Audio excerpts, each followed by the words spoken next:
Come to order. Good evening. This is the October 7th meeting of the Bel Air Beach Council.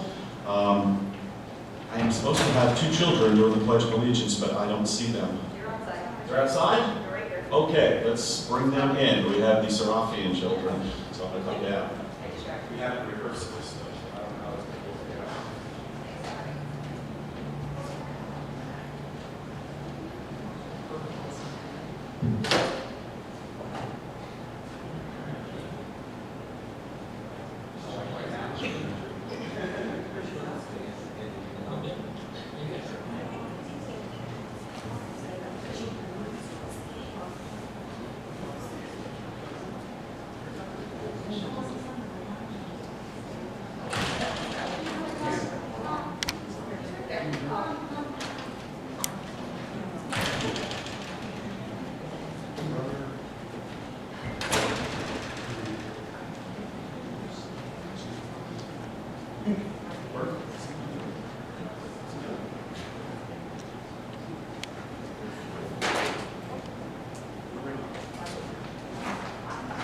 He's not going to do it? Yeah. Okay. Ladies and gentlemen, we have Alexandria Isabella Serafian to do our Pledge of Allegiance tonight. So she's going to step forward, and when you're ready, turn that way. Everyone will rise. Okay.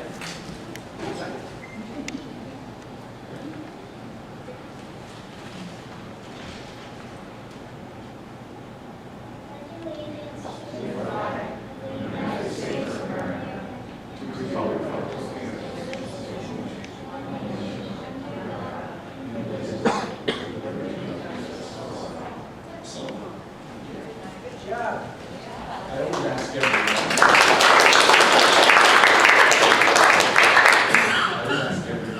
Where you go to school and what your hobbies are. One grade again. Third, like it? What's your favorite hobbies? I knew something. You do sports. Yeah. What's your favorite sport? Yeah. We've got something from the city here for you. It's a certificate of recognition. So we're going to go in the front here. Maybe your mom and dad want to take some pictures of June. You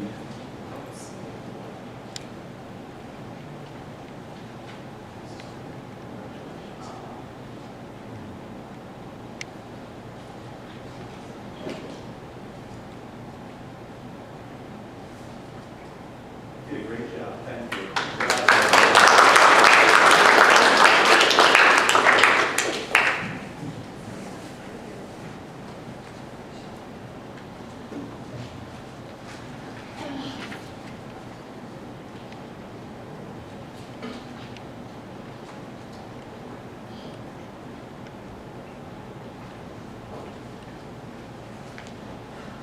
Madam Clerk, will you please call the roll?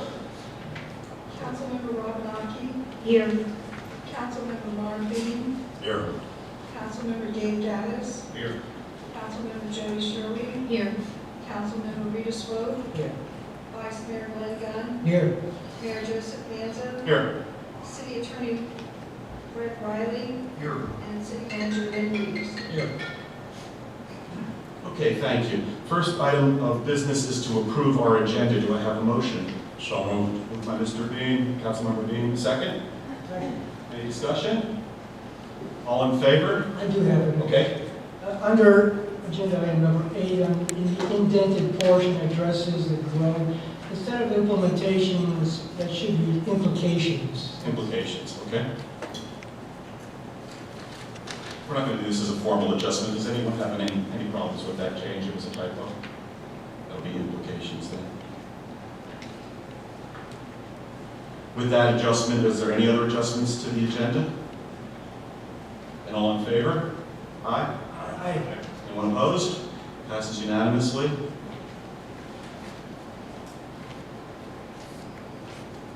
Okay, next we come to the citizen comments, and I just want to let everyone know that we've changed this slightly.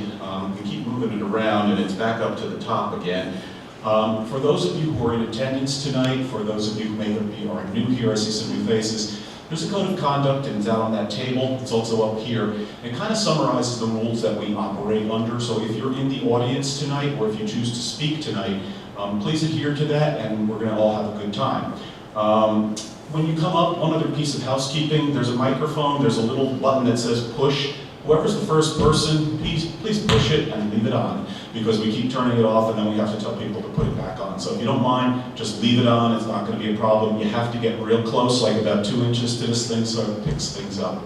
So with that, I'm going to open up the floor to citizen comments. You have 3 minutes. The other thing is, folks, because we moved it to the front, we're not able to address your comments directly until it's our turn to speak in a free manner at the end of the presentation. So I'm just going to thank you. If you've made a good point, believe me, most cases, a lot of times it's the city manager who has to address it, or it might be the city attorney or one of the council people. But we will follow up on that, and the clerk may ask for your name and address if we have to get back to something, if you have a problem, let's say on a particular street or something like that, so we know how to get in touch with you. So with that said, would any citizens like to speak? Yes, sir.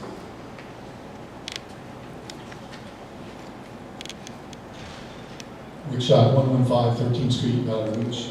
I just wanted to briefly thank the council members. As I look up here, I see that every member except for one was able to make it to the Fall Festival. I want to thank you for the support.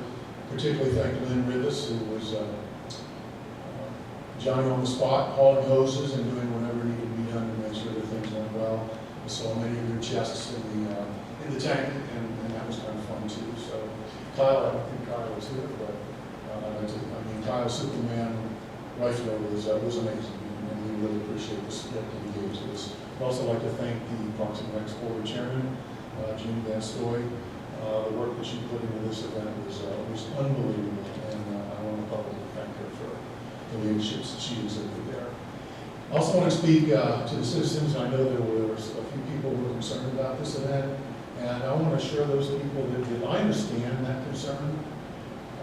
I live in Bel-Air Beach, I think for all the right reasons, and if anyone's here from Union Rocks Beach, this is not meant as an insult, but that's not where I want to live. We as a board, and I personally well understand what our community is about, and we're not trying to change that. We're just trying to do something that we thought would help with that community and make it a really fun place to live. The council voted unanimously 7-0 for that event, and we did our best to carry it out. And although some people count heads as a degree of success and achievement, if you were there and you saw the looks on the people's faces, to me, that was worth it all. So just know that we understand what we're all trying to have here in this community. Okay.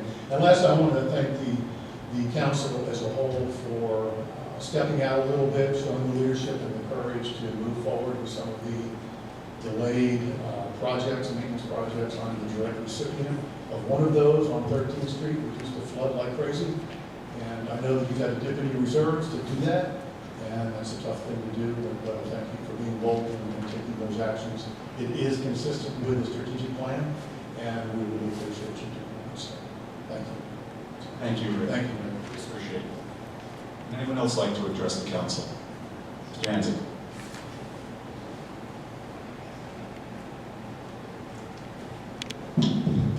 John Hanson, 103 22nd Street.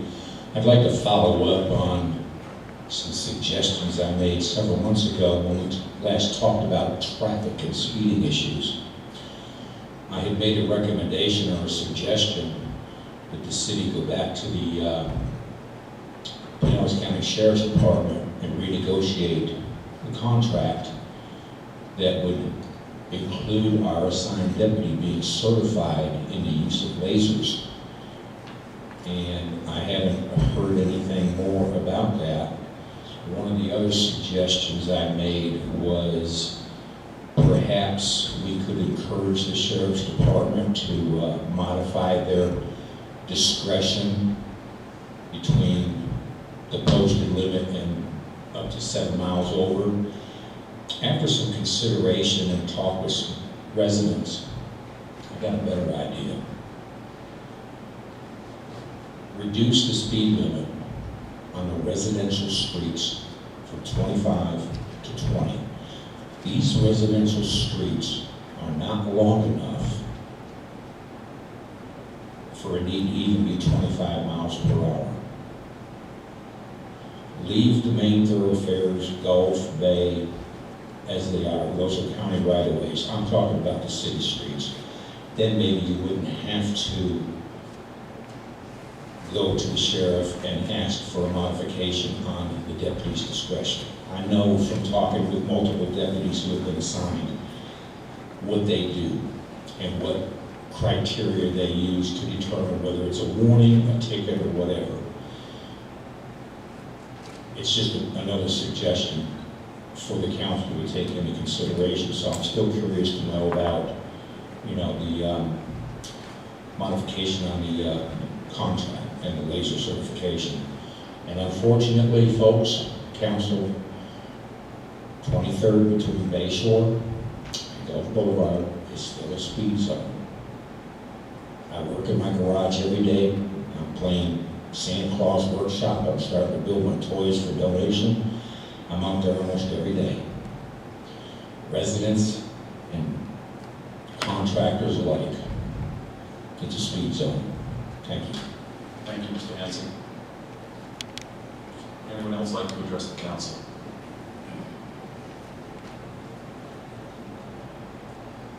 Mark Serafian, 408 22nd Street, Pleasant Beach. I would like to thank the mayor and the city attorney for being such good sports in the dunk tank. And I would like to congratulate my wife for being able to dunk both the mayor and the city attorney. I still have water in my ear from that. And I'd like to speak for my daughter. She thanks you very deeply, the council and the mayor, for the opportunity to do the pledge. And I also speak for both my children who had a great time at that festival, having made new friends, new friends with other children that they've known previously to this event. They had a wonderful time, and that's why they wanted to come here today and see what the Daniel does behind the scenes. So thank you again to the community and to the council. Thank you, and thank you for your participation in it. I'm not going to thank your wife for dunking me. Would anyone else like to address the council? Ms. Vance, go ahead. I'm going to give my park board results later because I'm on the agenda. I just wanted to say, because I don't know if everybody's staying, but the City Festival this year was a success. We estimated we had between 300 and 350 attendees for this event total. This was a great, we had a lot of challenges to face as the first event in our city. And I say with great appreciation to my park board and the city, and I especially want to recognize my park board members and thank them personally. My Vice Chairman, Greg Schock, Secretary of Work, Serafian, George Ortel, and our former member, Lisa Elliott. These were all valued people that participated in helping to make this success. Along with this city council, the city personnel, the city attorney, and I appreciate all the people that were able to get in the dunk tank and who helped assist with this event in any way. I took a survey of the sponsors of the booth space, and here's some brief summaries, but we do have more coming in. It says, I thought the event was awesome. It was a good mixture of vendors, bounce houses. The setup for the vendors and the bounce houses were great. I want to say in the short time that you did an excellent job. It was not easy putting on an event, and I was very happy. And here's a further suggestion, to have Jimmy Buffer Beach Boy Music next time. They would like to see a banner go across the causeway advertising.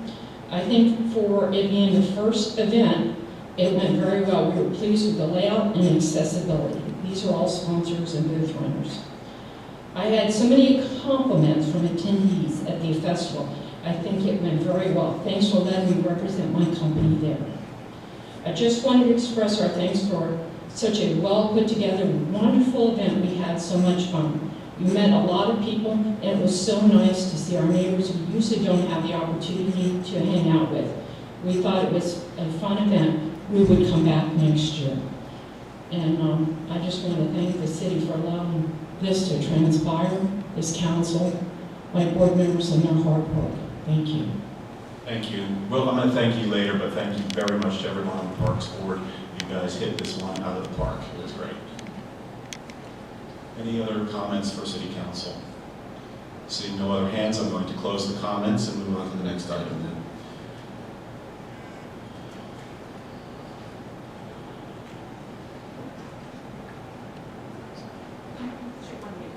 Oh, I'm sorry. We have another comment? You can speak. You have to come up, though, so we can't hear you.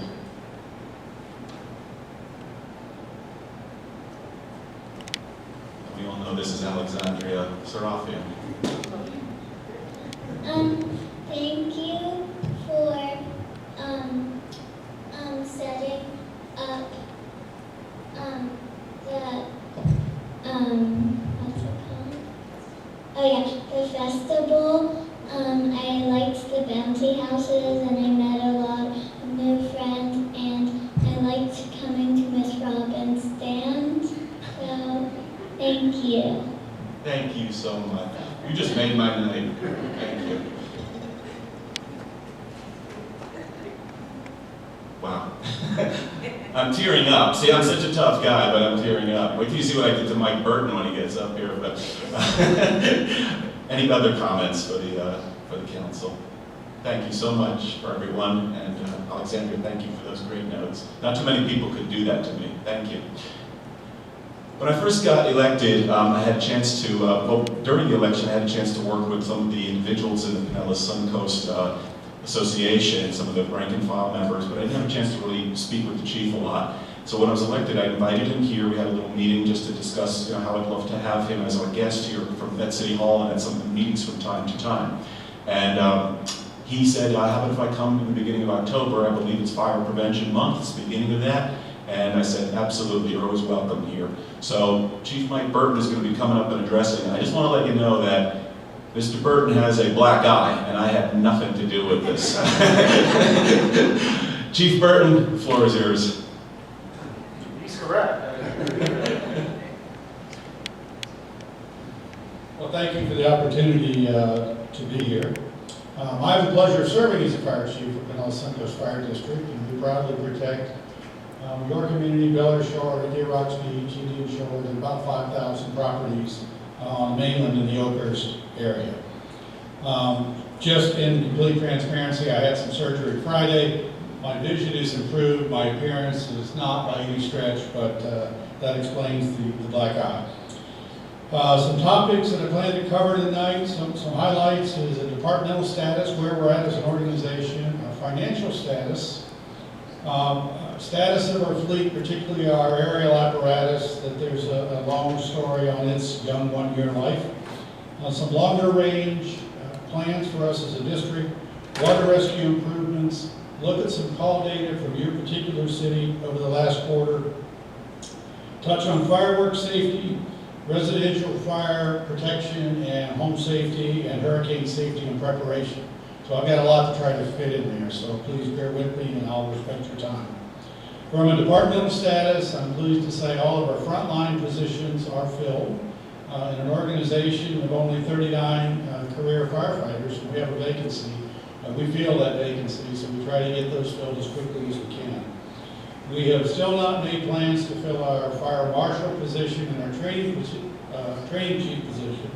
Those have been vacant for several years due to our financial strain. So some of that we are seeing some relief on. We are making some acquisition of new response vehicles. District Chief's vehicle will be the first one. We're doing a needs assessment to plan major apparatus to determine what type of apparatus we need. A lot of our fleet needs upgraded and replaced, and it's well past its life. But we want to make sure we're buying the right apparatus and do a complete needs assessment. To give you an idea, a fire truck without an aerial ladder on board is about $800,000, and with it is about $1.2 million. So it's a decision that you want to make very carefully and make sure it meets your needs. We are completing some technology improvements that we've also deferred for a number of years. And some of those are as simple as a copy machine that works, a printer that works, and some additional firewall from our technology, and we had some holes in it that we needed to get filled. I just want to make sure there was some recent payroll fraud that we were the victims of. Our district and about 4,000 other employers throughout the U.S. Were the victims of fraudulent activity. All of our employees with direct deposit had their paychecks deposited, then illegally removed, and then the following day removed a second time. And the CEO of the company has been arrested on federal charges. The only thing the district is currently out is a $31,000 IRS payment that was taken from the district and not provided to IRS. So we are working with attorneys, insurance firm, and filed a claim to IRS. So far, we're still trying to get that back. All of our employees, with minor exception, have been made whole. I want to make clear that that payroll fraud took place outside of our organization, and we were the victims of it. On financial status, in September, our board approved a new budget. There was a referendum on the ballot last spring, which was passed. The first time in 9 years we had seen an increase. It nets about $1.2 million annually, which is a significant increase for us. It's not the perfect long-term solution, but it's a solution that we needed, and we needed pretty badly. And I'd like to thank your city manager, who was a part of our effort to work through that process with a group of stakeholders from all the different communities to come up with that solution. Our budget is anticipated to have about 19.8% reserve at the end of the year. We'd still like to have that a little bit higher, but we're satisfied with that for now. And this revenue gives us a little bit of breathing room so that we can start thinking a little bit longer term, which we haven't been able to do. I spoke with you last year. We had taken delivery last September 12th of a brand new ladder truck that we were quite proud of. 11 days later, it was involved in a serious motor vehicle crash on Gulf Boulevard. It took 1 year and a day to get the back operational. So it suffered pretty significant harm. But it's a 107-foot aerial. It is back in the district. We re-completed the training that needed to take place on the truck and hope to have it back in service, responding to calls here within a week or two. But it's been a long journey, and it made our people quite ill to see that brand new truck that we waited on for a long time with that much damage to it. On our longer range plans, we're starting to do our needs assessment on major apparatus. We're beginning more station location studies. We've done some very preliminary ones now, but all of our stations need to be replaced. Just to make clear, we do not have a station that can be occupied during even a Category 1 storm. We must evacuate all of our facilities. We do not have a facility that we can hold a public meeting in. So your city has been very, very gracious in offering up the facility for our commission meetings, and we recently held all of our supervisors. We had a meeting here, so your staff has been really helpful for that. Our next priority on that is to determine a location to replace the station that's on the mainland.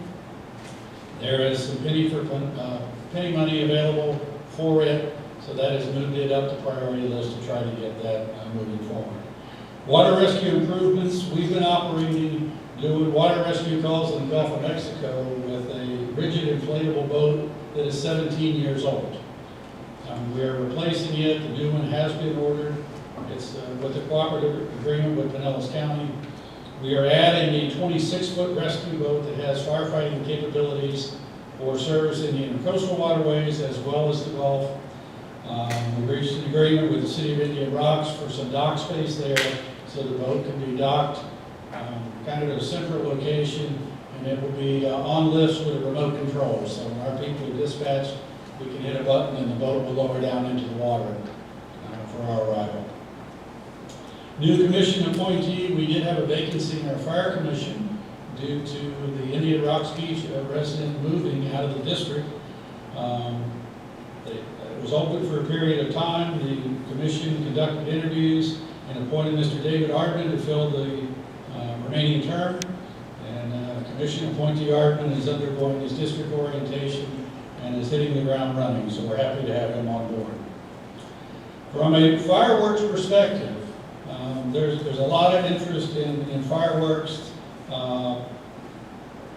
Every 4th of July brings up a lot of interest in fireworks. Just to be really clear from a fire chief's perspective, fireworks in Florida are illegal. Okay? Our law enforcement colleagues can speak on that if they'd like. Virtually the only thing that's legal in the state of Florida are sparklers and those little snakes that you like that come off the air, move on the sidewalk. If it leaves the ground, it is considered an illegal firework in Florida. However, Florida is a state that allows the buyers at any fireworks stand to sign a waiver that they are using the fireworks for agricultural uses, which not a lot of agricultural uses on the beach, or for a fish hatchery. And I've looked carefully, and there's neither of those two things exist in our beach cities. The sellers have no duty to check the veracity or the truthfulness of the waiver. So as long as they get a signed waiver, they're off the hook, and then it becomes the responsibility of the party with the illegal fireworks. Just to help you understand the injuries that come with fireworks, Consumer Product Safety Commission estimates 13,000 annual injuries related. Those are people treated in emergency departments due to the mishandling of live fireworks or misfired fireworks. And the National Fire Protection Association estimates annually about $20 million in property loss due to fireworks. So it's a tough issue to wrestle down at the local level, but from a fire chief's perspective, it's full of dangers and problems. Your call data for the last quarter. Throughout Pinellas County, we all work with a goal countywide on emergency medical services calls of 7.5 minute response time to 90% of the calls. And we measure that pretty carefully. We work in terms of fractile times versus average times. And fractile means how many do you meet the target, what's the percentage you meet the target. The problem with average times is, just as a simple example, if we had 4 calls this week, and 2 were at 2 minutes, and 2 were at 14 minutes, on an average, we'd be okay. But to the 2 people who waited 14 minutes, they would be unimpressed by the average. So again, our target is 7.5 minutes, 90% of the time. And we look at that very, very carefully. Sometimes it's because we've got 2 calls going on at once. Sometimes it's a simple matter of geography. Sometimes it's when we miss the target, it's because the unit that's coming is coming from another call or another portion of the district. So we look at each of those to try to see what causes that. Pinellas County operates with the closest unit response on the emergency medical side, meaning without regard to city borders, whoever the closest appropriate unit is, that's who gets sent by 911. A little bit different from law enforcement. We really don't, on the emergency medical services side, we don't have any borders.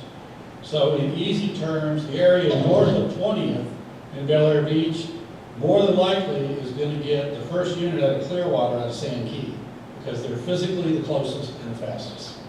Okay? During the quarter, the last quarter ending September 30th, there were 33 EMS calls for service, 3 were vehicle crashes, 4 were falls, 4 were cardiac, 4 were people that were unconscious, 1 assault, and then 16 other calls from psychiatric to sick people to person down to medical alarms. So an assortment of calls that are taking place within your community. They're really pretty reflective of all the other communities, particularly beach communities you see. 11 fire-related calls during that time. 3 were for fire alarms, 3 for building fires, 3 for gas leaks. We hope that's under remedy here, and 1 elevator rescue in fuel spill. From a residential safety perspective, it is October, it is Fire Prevention Month, but in my naive world, I think every month is Fire Prevention Month. because we need to be thinking about it every month. Because the fires that go on in America occur every day, and unfortunately they occur in the place that people feel the safest, in their homes. So of the 7,000 building fires in the U.S. that had injuries last year, 40% of those were from open flames or from cooking. Now, not every fire can be prevented, but those are two pretty easy ones to prevent. Cooking fire and open flames. So as you think about your home safety plan and you're planning within your own home where you should feel the safest to be the safest, I urge you to think about exit drills in the home. And I know our school children, I bet if we ask this young lady right here what happens at her school when the fire alarm goes off or there's a drill, without question, she knows where she's going to go, what she's going to do, and it's going to be very orderly. I don't know that many of us could replicate that in our own homes, and we should be able to. We should not be outsmarted in fire safety by a second grader, but throughout the nation we are. And so make sure that you've got a plan for how to get out of your house and where you're going to meet. And please do not go back in to get anyone. Just let us know that somebody's still in there. Things that you can do during the fall to try to make sure you're a little bit more fire aware. If you don't remember the last time you had your dryer vent in your house cleaned, add that to your list of things to think about. Because it's one of those items, it's inside the wall, we never see it, we don't think much about it, but it's just one problem that is pretty easy to fix. Candles, the fall, we love candles, but please don't leave your candles unattended. Again, that's that open flame part of those building, 40% of those building fires where we have injuries. So if you're going to light a candle, just be in the space with it and make sure before you leave the house or the room that you extinguish that candle. One of the challenges of being in a really warm climate is we don't give a lot of thought to our heating systems because they're used so infrequently. So again, add that to your to-do list. If you've not had a professional look at your heating system in your house, if you don't remember when that was, it's probably time to do that. We're all very, very busy. We've got lots going on. We've got kids or grandkids, TVs, phones, social media going on. Please think about your cooking safety. When you're in the kitchen, you're near the stove or the oven, don't leave that unattended. Because it's too easy to walk away and get on the phone and just lose track of something you've got on the stove. Again, that's pretty easily preventable. Carbon monoxide detectors. Throughout the Tampa Bay region, we've seen some tragic outcomes from homes that do not have carbon monoxide detectors.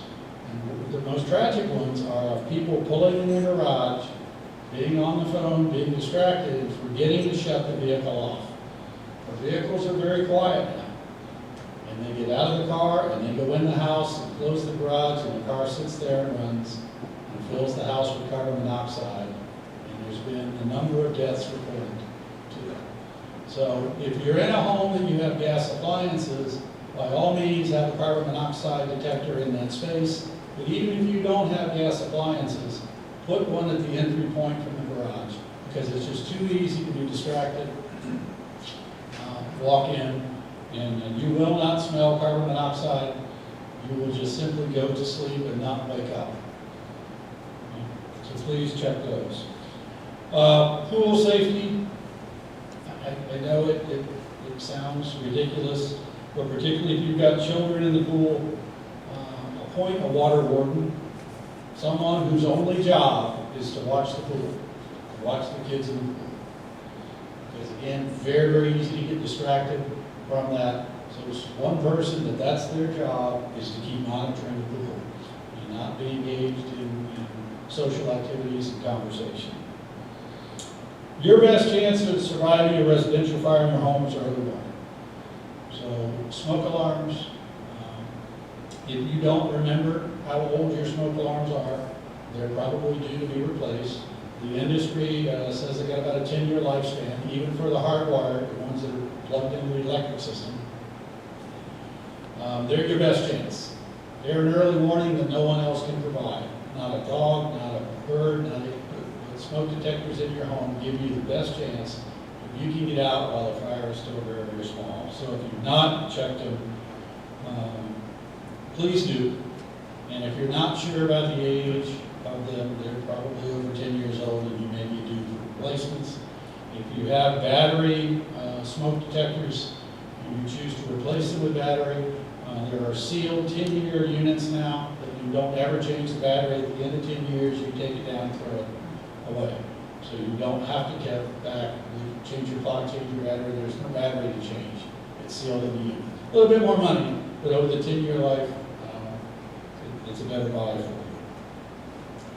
And lastly, hurricane plans. I plead with you to take heed on evacuation orders, because there are those of us that wear uniforms, that we commit our life to trying to help you, and there are situations where we're not going to be able to.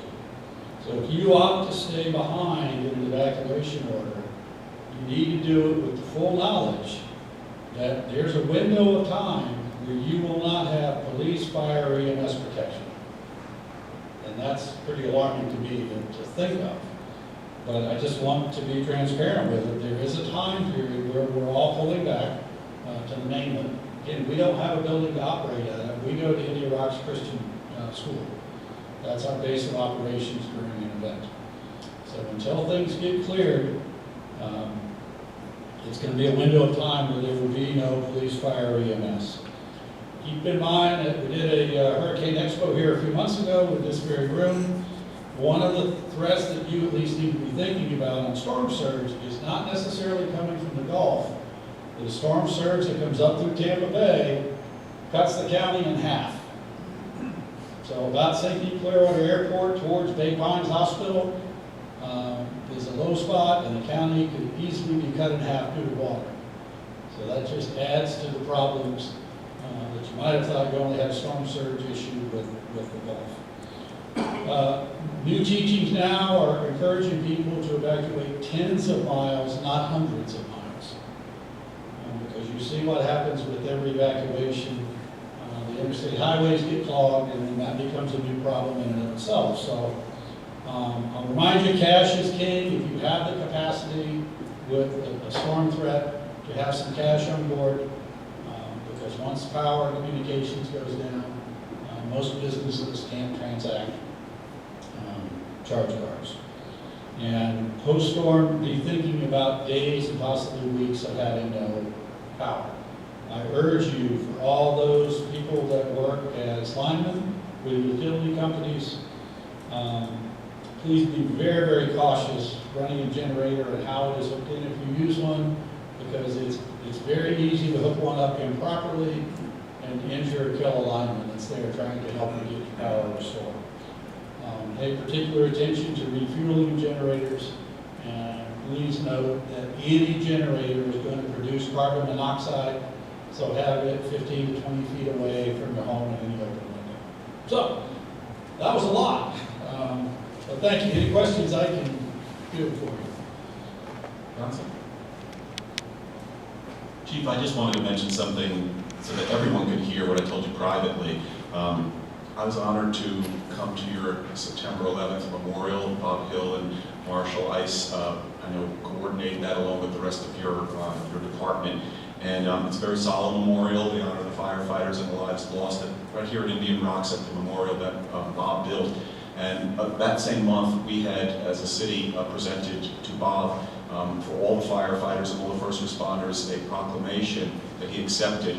And I was not only honored to be there, but I was even more honored when he actually read that proclamation to everyone. Thank you for making our city a part of it. It was an honor for me, for Jude Van Scoy, and former Mayor Notero was also there. So we respect the work of the fire department, and we'll never forget all the people that were lost that day. Thank you. If you've not come to see the memorial, it's at our station in Indian Rocks Beach, 304 First Street. It's a beautiful memorial that tells a really great story. Great place to bring kids to talk about some of those events. But Bob was a general contractor on that, did an amazing job with it, and continues to year after year. So thank you for your comments. Did anyone in the audience have any questions for the chief? Chief, thank you so much. You're so welcome. Hope you have a nice recovery, and Oh, I will. come on back again. Okay, Appreciate it. Thank you.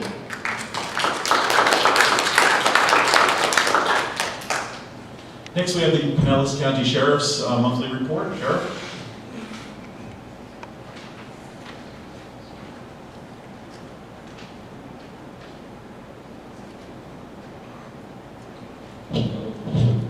There's not, again, not much on here. There's two on here that say larcenies and grand thefts. However, one was a misplaced pool equipment that was found, and the other, somebody possibly misplaced some cash. Both cases were closed. Other than that, there is nothing else to report. There were no crashes in the city. No patterns, no crime patterns that we've seen in the past 2 months.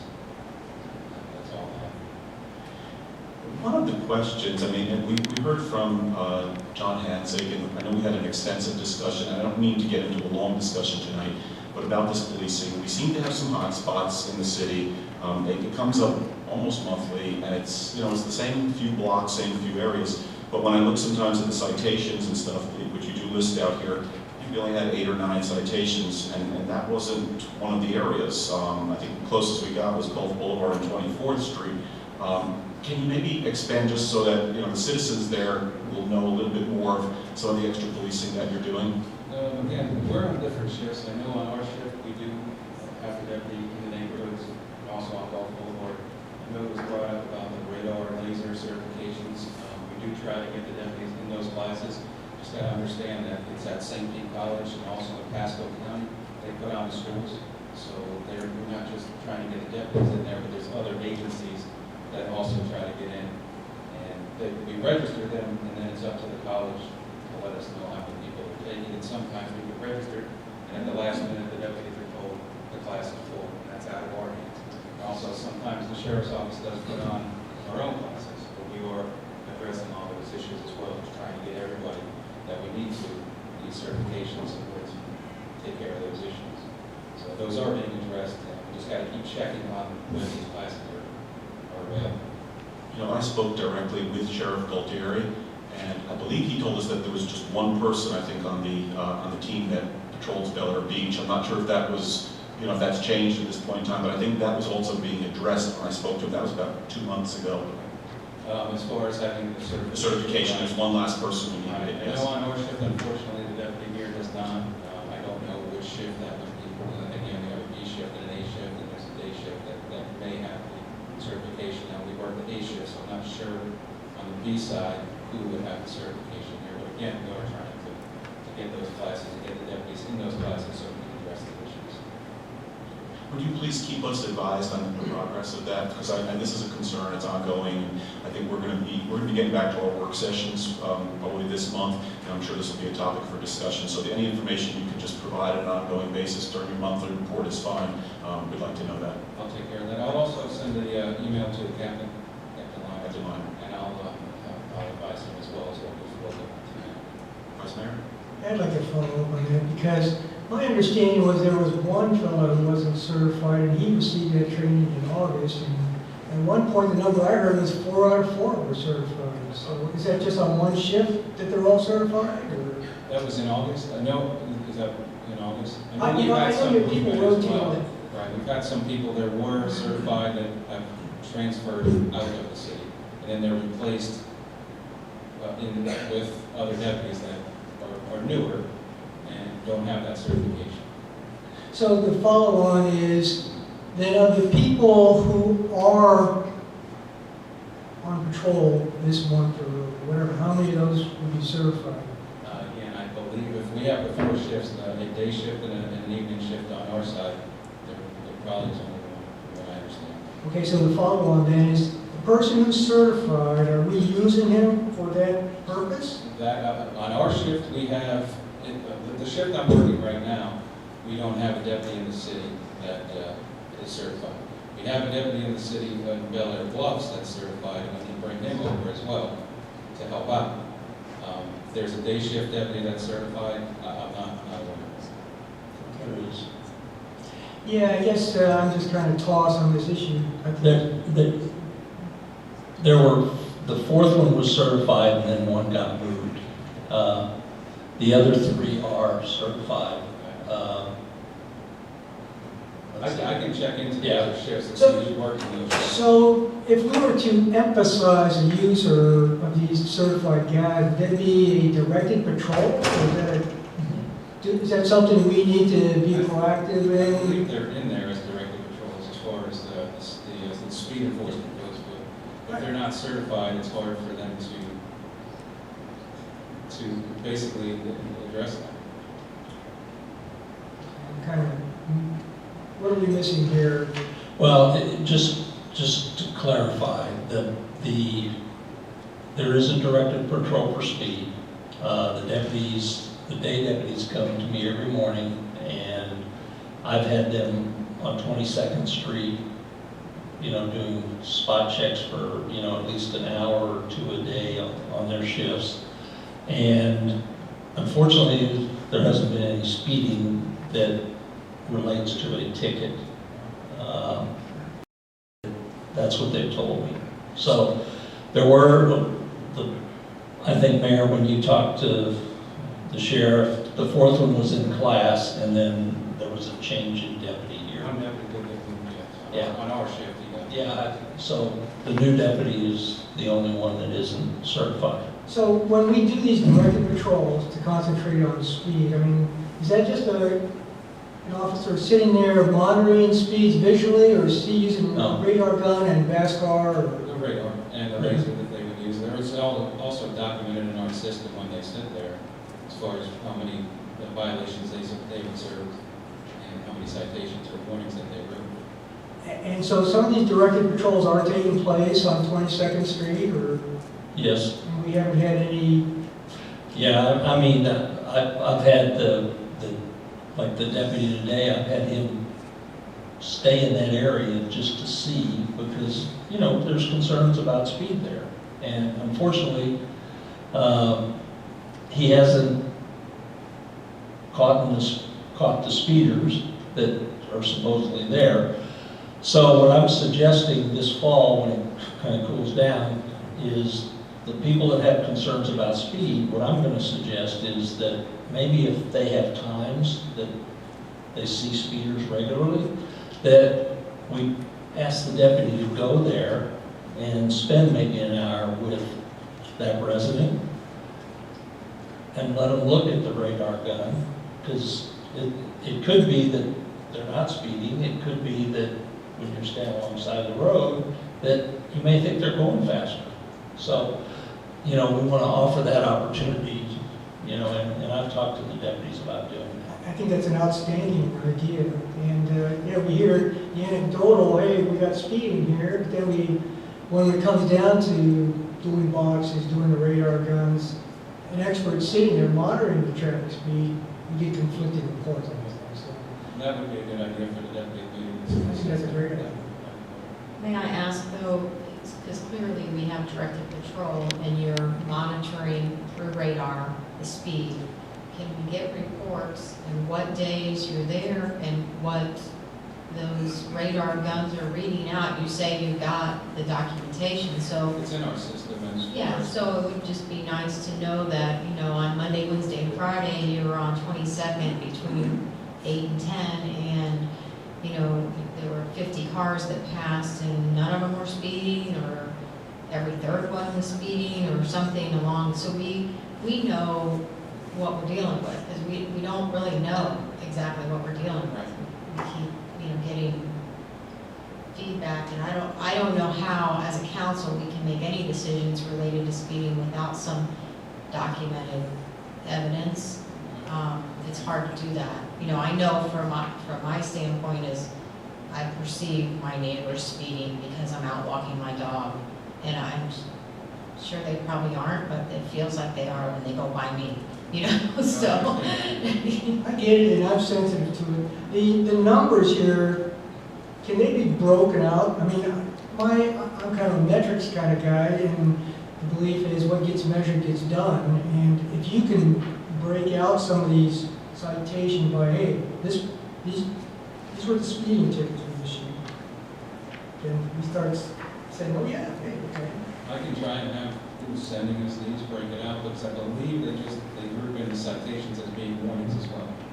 And it doesn't really reflect what you're. You provide us the people, right? I'll ask Captain Liner if he can get it broke out a little more detail.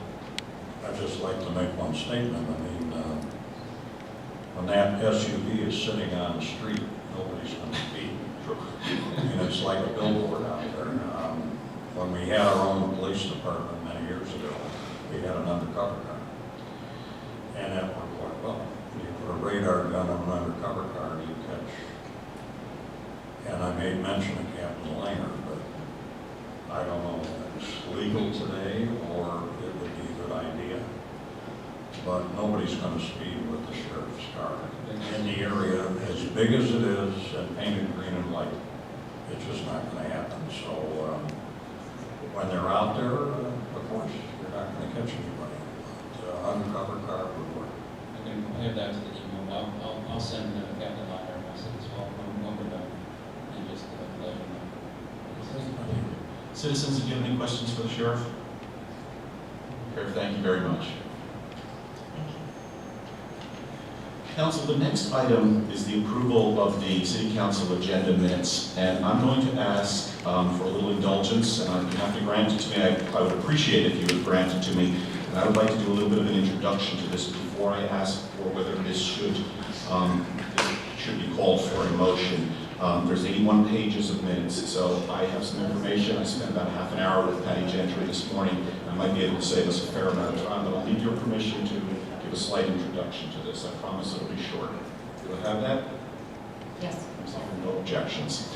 I was blown away with 81 pages of minutes, and I'm a Green Bay Packer fan, and the game was quickly coming on, and I said, I'm not going to review all this. I started to review it. There were some issues with some of these. For 15 years, Patty Gentry has done an outstanding job taking minutes for us. And I'm going to be the first one to take some blame, but other people on this council have, I think, accidentally, although we meant well, confused her to no end over here, to the point that we have like transcriptions as opposed to minutes.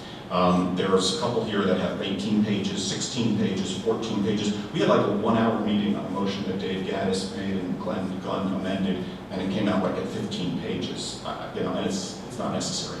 Part of it is the lawyer in me saying, Patty, could you put this in the record?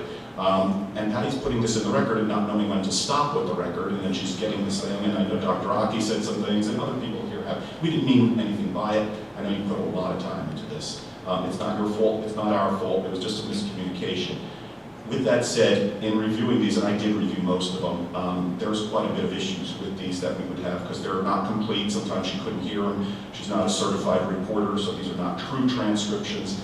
The other issue that we have, and I took the liberty, and I'm going to pass it out to the council members here. If we have some extras, maybe we can push them to out into the audience.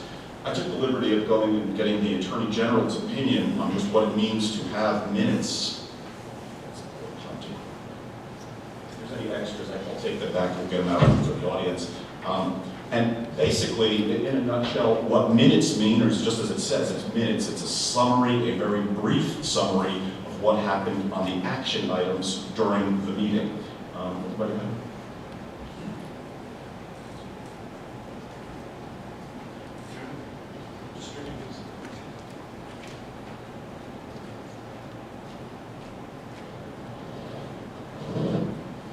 So it's a brief summary, and in fact, the Attorney General has interpreted the Florida law, the Sunshine Law, and said that you really don't have to do transcripts, and it's almost like they don't want you to do transcripts. If our council wishes to go to that higher level, then it's something I think that as a council we'll have to authorize, but Patty put in a lot of time on this, and I think it wouldn't be Patty who would do this. We're going to have to get somebody from the outside who will, transcribe this, and we're going to have to pay for that privilege. That's a lot of money. It's not necessary for us to maintain Sunshine Law, and I think Fred Riley's going to back me up on this. It's not necessary to comply in any manner other than what we've been doing. So I'm going to ask now that what we would do, Patty and I have discussed this, Patty can cull these things back down to the nice 3-4 page summaries that we normally do. She'll take out all of this transcription that we really didn't mean to have in the first place, and we don't have to spend the next 2 hours going through all of these minutes. So I will ask that, I'm going to ask for a motion, and you don't have to make a motion, or you don't have to second it, or we can table it indefinitely, we don't even have to bring it up. But if we do go into discussion, then we we have to discuss all these minutes. So I'll leave that to the council's discretion as to how you wish to handle this. At this point, I'm going to ask for the approval of the city council meeting minutes, number 5. There's about 12 of them here. Do I have a motion? It is no motion, and it dies. Patty, as we discussed, please, if you would, as you have ability, revise this for the next meeting, please. Thank you. Next regular meeting. Okay, we move on to, thank you, council. Item number 6 is a resolution, consideration of resolution 2019-10 pertaining to the creation of an ad hoc committee pursuant to the provisions of section 2-102 of the city code, consisting of 5 residents of the city, to provide the city council with finance advisory recommendations and providing for an effective date and selection of finance advisory committee members by ballot. And we are going to vote on the creation of this committee, and then several committee members or potential committee members are here. We are then going to elect the committee members, and then I'm going to appoint a chairperson. So that's what we hope to have happen here. Do I have a motion? So moved. Councilman Dean, second? A second? Third? Okay, it is now open for discussion. Councilmember Bean, you made the motion. I think we've waited a long time for this to happen. I think it's a very good idea for a review by the citizens outside of the council. I think it will bring a lot of things to light. So let's move forward with this. I had come up with this idea a little while ago when I first came here, seeing just the enormity of the budget, and being a financial person myself, it was tough for me, and I can only imagine for some of the folks that it was their first go through on budget, and if they're not financial, it's complicated. And it's very detailed, it's tricky, and then halfway through it, or at the beginning of it, we wound up losing our financial officer, which didn't make things any easier. So I think the council has come around to the way of thinking. The purpose of this, essentially, and I summarized it in one sentence, of just to basically take a look at all of our revenue, all of our expenses, and all of our city resources, our assets, and see what we can do. What can we do better? Can we leverage these things? Can we invest better? Can we make more revenue? Can we look for grants? Can we rent this building, and have more weddings and events here?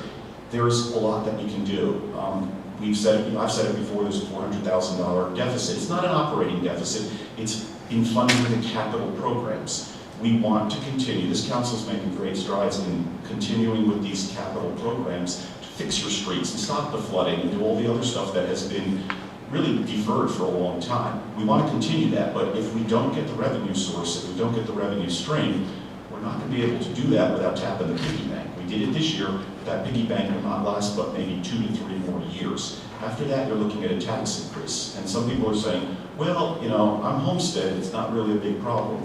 No, that goes to your valuation. It doesn't go to what the tax rate could go.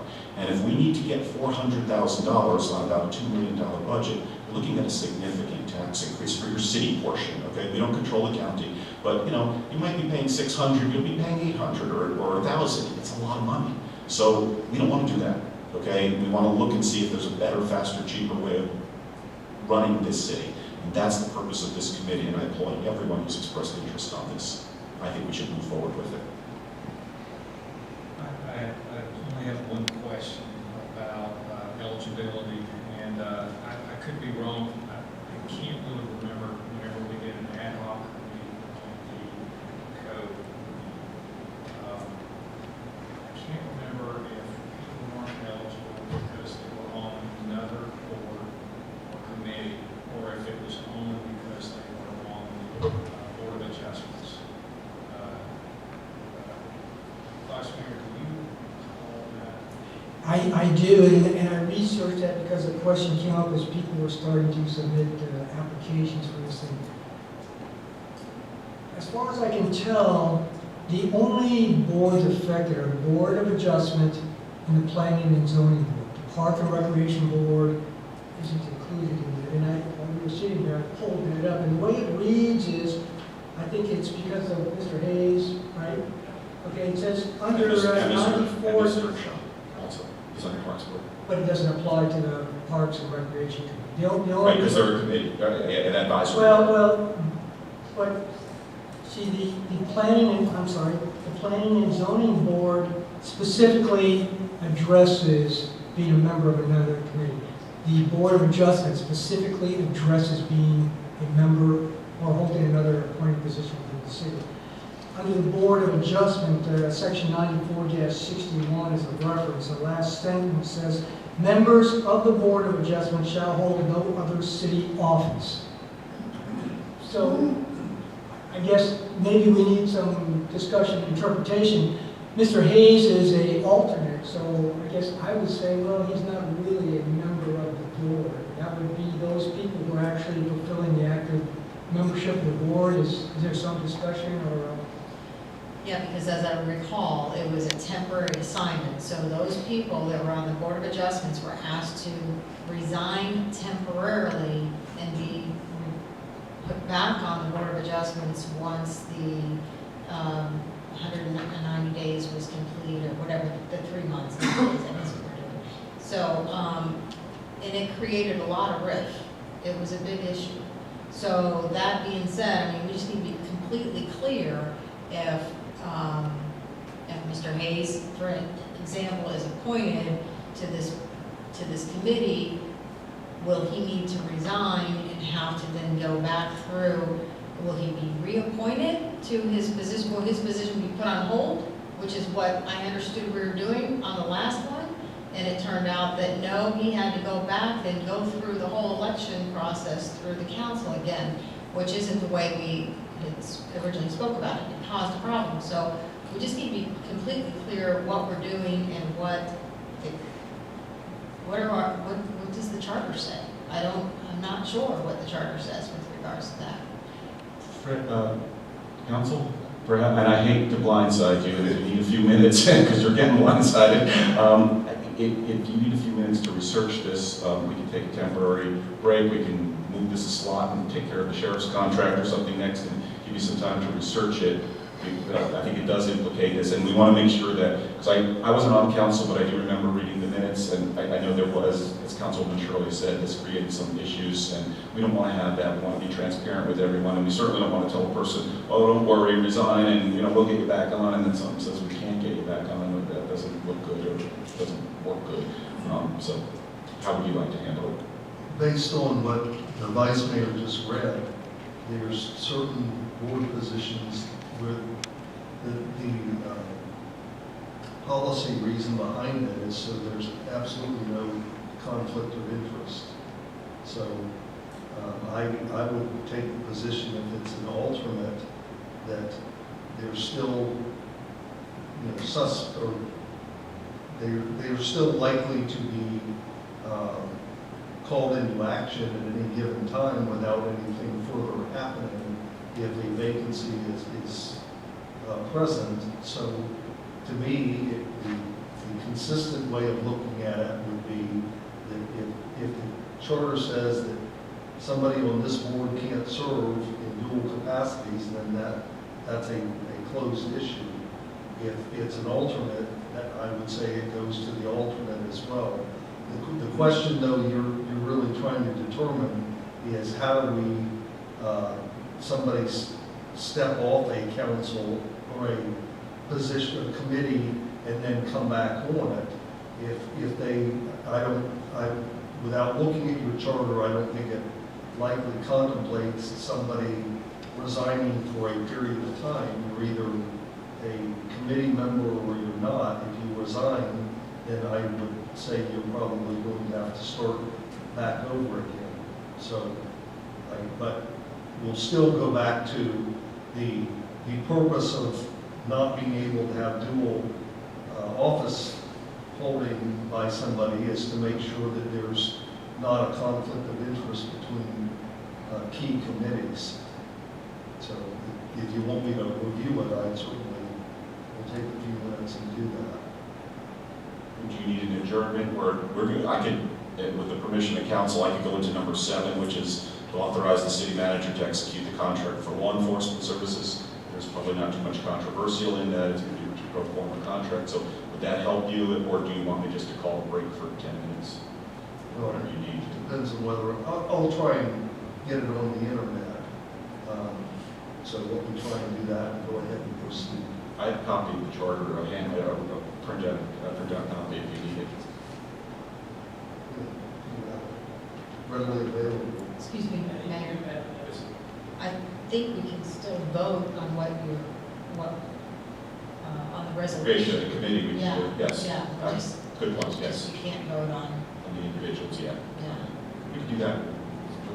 So excellent suggestion. Okay, so let's, as Mr. Riley, if you need to step down, you may, I have no problem with that. If you want to go out to the hall or, you know, come up quiet or, okay, fine. If you have the code available. I got it there. You want to go on my iPad? or-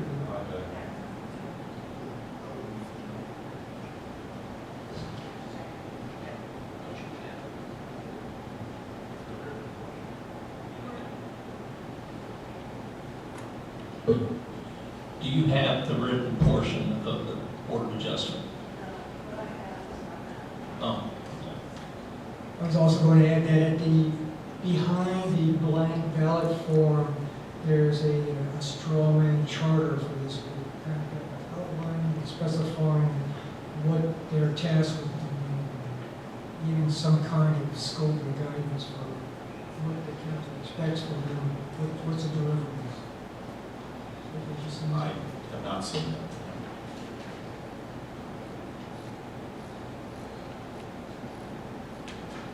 Does everyone have this? Yes. It's in the package behind them. Okay, you have it, here you go, sitting back there. Thank you.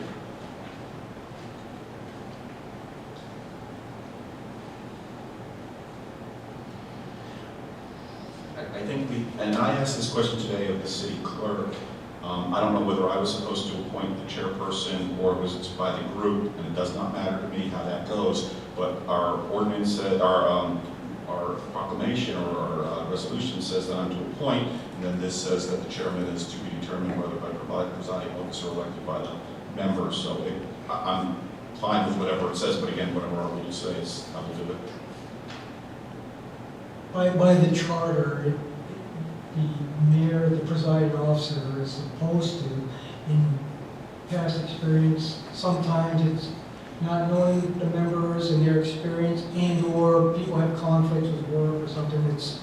Sometimes it's easier for the committee to get together and kind of talk about it and decide who has the time to chair. I do know several of the members. I don't know everyone. My feeling is, and I purposely tried, and I'm glad no one on council actually has went on this committee. I wanted to keep this an autonomous group, and I would love to address this group at some point, just to tell you the 10 minutes of what's on, on my mind in terms of where I think this, I'd like to see it go. But that's it. So if you want to pick your own chairperson, I'm fine with that. So I'm going to have the group pick that. If you cannot pick a person, then come back and I will pick the person for you. Okay?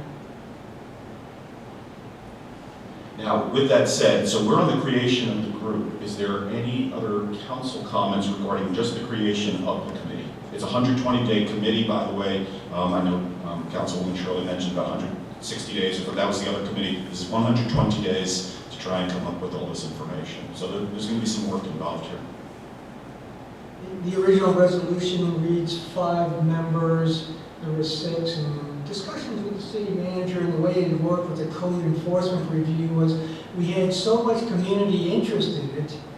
At one point we just said, hey, the more the merrier, expanded the group. So it sounds like Ms. Gaddis has pulled her application, but she's a very experienced and has a lot of expertise to the game. I don't know if she's still interested or not. But Mr. Hanzig came today and applied, so we have another person out there. I don't know if we made our packet yet, but we applied at like 12 noon or so today. Yes. Discussion? Yes.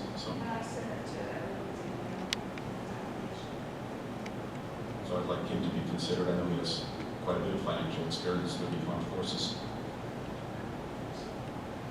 Yes, he is. And Councilmember Beam just showed me Mr. Hanzig is on the list for people to vote. Now, the way this works, and again, folks, we can change this and amend it before we create this committee. Councilmember Gunn has a point. Sometimes it doesn't. This is an advisory committee, and then I just was at EMO, and I'm going to talk a little bit about this. And I asked some of the people who have even number councils, I said, what do you do when you come into a tie? A tie means motion doesn't carry. So if we wind up with 6 people on this committee and you go 3-3, then it loses. You have to have a majority that brings it home.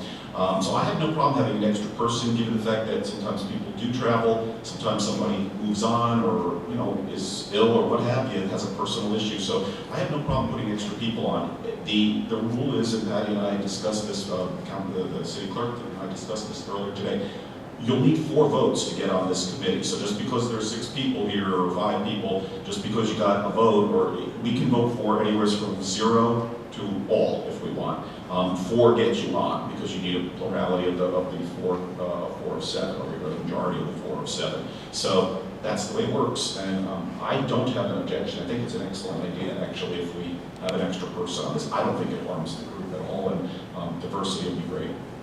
Can I just add to that? I think that too, thinking through the timing of this, you know, we're entering the holiday season, things like that, we probably should have a work session with the group so we can kind of all share our ideas collectively with them. All that being said, I think the more people that are interested in participating in the group makes better sense, because chances are with the holiday season, you're going to lose someone along the way. You know, someone won't be able to attend a meeting, that sort of thing, and rather than to cause pressure, you know, for the group, it would be nice to have some alternates, some relief, some extra eyes looking at numbers. Very well said. I'll agree. Since these people volunteered and there's 6 people, I hate to say no to any one of them. And things do come up from time to time, and I agree with that. And I think it's smart just to vote all 6 of these people in. And I'm sure that they can work out their differences if they have a yes or no, or go to a vote on anything. And hopefully other citizens will get involved with this group and sit in on the conversation. I mean, they can always insert their opinions, and then the group will handle it from there. It works. One learning point from the code enforcement was people took an interest, came forward, and the group expanded.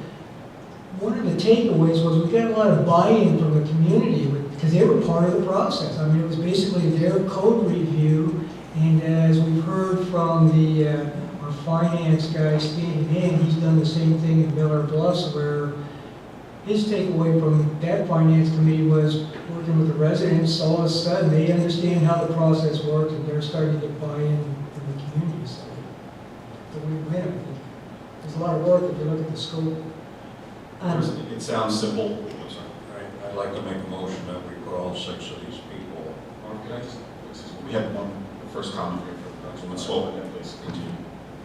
I think we need to be very careful. We spent hours looking at the finances and the budgets, and then this committee is being put together. I think we need to be careful joining their meetings to offer our insight and our opinion until they ask us to join and look for more details and information, because otherwise we're just giving them feedback on what we want to hear. So I think we need to be very cautious of that.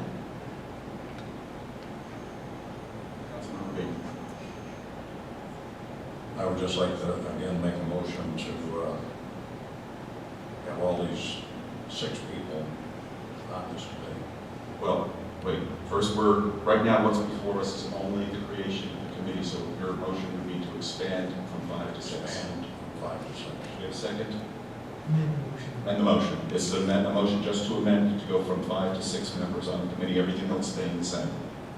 We have a motion to go from 5 to 6. Second? Second. Second. We just discussed it, but I have to ask for discussion. Any discussion on the amended motion? Citizen comments on the amended motion only to go from 5 to 6. Got a thumbs up? That's not an official comment. We do have one. Please come up front. Just very briefly. Yeah, come up here, please. Rick Shotman, 115 14th Street. Just from a citizen's perspective, I was on that code review committee, and I just reiterate what's been said here. It worked very well, and we had a lot of great input from citizens that came. Councilmember Gaddis was not councilmember at that time, and he provided some very important input, so I think it's a great idea. Thank you. Any other citizen comments?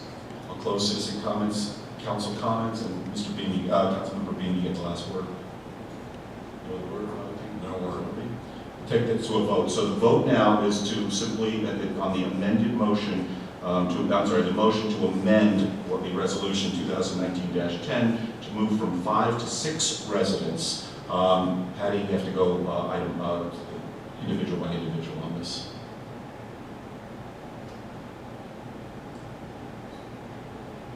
Councilmember Aki, Your mic isn't on. Just turn it on. There you go, thanks. Aye. Yes. thank you. Councilmember Bean, Aye. Councilmember Gaddis, Aye. Councilmember Shirley, Aye. Councilmember Swope, Vice Mayor Gunn, Aye. Mayor Manzo. Aye. The motion to amend carries. We're now looking at a group of 6 individuals, a group of 6 people. And so now we have discussed the formation of the committee. Is there any other comments on the council regarding the committee formation? There being no other comments, I'm going to open it up to the city, to the citizens of the city. I see no hands. I'll close citizen comments. Back to council. Go to a vote on to actually form this committee with the 6 members in accordance with Resolution 2019-10 as I read it. Councilmember Aki, Aye. Councilmember Bean, Aye. Councilmember Gaddis, Aye. Councilmember Shirley, Aye. Councilmember Swope, Vice Mayor Gunn, Aye. Mayor Manzo. Aye. So the committee is now formed. It's 7-0 as the result. Thank you, council, for bringing this into reality. We now have a committee. We now need to staff the committee. I see our general counsel here feverishly writing. Are you ready, Mr. Riley? Yes. Okay. You have the mic. Okay, let me make sure I'm answering the question you want to answer. Is there a mechanism for somebody to be on the Board of Adjustments and resign and then serve on this committee and then come back? I would say, based on the charter language, there is not a mechanism to do that. If you are on the Board of Adjustments and you resign, then you have to start over the process. The charter contemplates that there would be 7 citizens or 7 qualified voters on the Board of Adjustment, and statutory design of that is so that you have a mix of people across the board that are making decisions, and that's the number you use. So what it would appear to me is if somebody resigns, then the council should be appointing someone to take that person's place. Thank you. Council comments. Excuse me, I think Jody better. I think that we need to ask Mr. Hayes what his position is. Does he want to step down and be considered in this group, or would he rather stay on? Council, will you permit me to dispense with the rules temporarily to ask Mr. Hayes' intentions? And all ayes? Ayes. Mr. Hayes, please take the microphone. Causing us a lot of trouble, sir. Just kidding. Mr. Hayes, you've heard the discussion, and you have a tremendous background. We'd love to have you on either committee. You're already as the alternate on the Board of Adjustment. So can you tell the council what your intention is? I would prefer to serve on the ad hoc finance committee, and I'm happy to resign and have to go through the process again to get reelected. And I believe he can be elected. He doesn't have to resign to run. This isn't like political office here. So I believe, if I understand it correctly, and we've done this in the past, he can wait to see if the vote, if he gets on, and then he can resign upon receiving confirmation, correct? That's what we've done in the past, I know. Yes, okay. You're willing to do that way? Yes, sir. Okay, thank you very much. I think the only other implication that was missed is I think the city has advertised for the vacant position within 60 days, is that? I think isn't there another alternate position still open on that? Or one of the, I know some of the boards, yes, we have to advertise, but we haven't gotten any applications. I just want to make sure Mr. Woods. Yeah. All right, so I believe at this point, if council doesn't have any other questions, I know some individuals have come here tonight and they are entitled to speak with regarding to their application. Remember, even though we've expressed our appreciation, you do need to get 4 votes. I don't think you need to speak for hours, 3-minute maximum over here, and certainly anything you want to tell us. That I've read all your applications and your resumes, anything that you've given us, but if there's anything you wish to add or you wish to speak to us directly, tell us anything you'd like about this committee, please feel free to do so. The order can be however we wish to do it, so, and you don't have to speak if you don't wish to. So would anyone like to speak, any of the candidates for this committee? Ms. Hollis.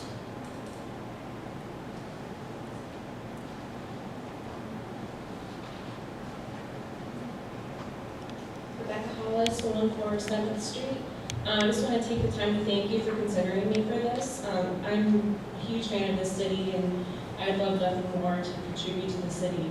But you've already read my resume, but I just want to touch on my experience. I have 2 degrees at USF in finance and accounting. I have been at Coca-Cola approaching 5 years now, and I am proud to say that I've worked my way up from the bottom as an intern and worked my way up to a leadership role within the company in a very short period of time. I have experience with budgeting and forecasting, and I think my skills would be a great asset to this position. So thank you for your time. And if you have any questions for me, please ask. Council, do we have any questions?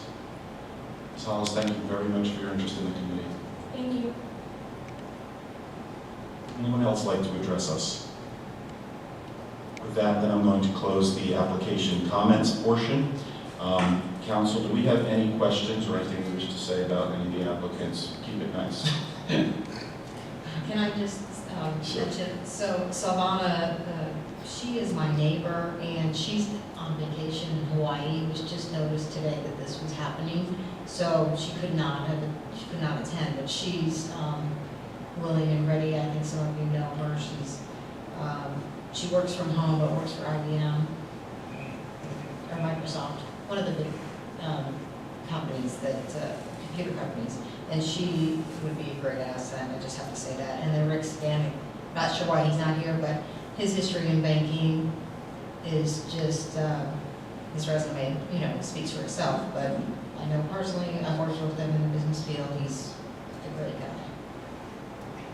I'll just add that other than Ms. Lorello, I know everybody that's on this list, and they have incredible backgrounds and incredible interest in the city.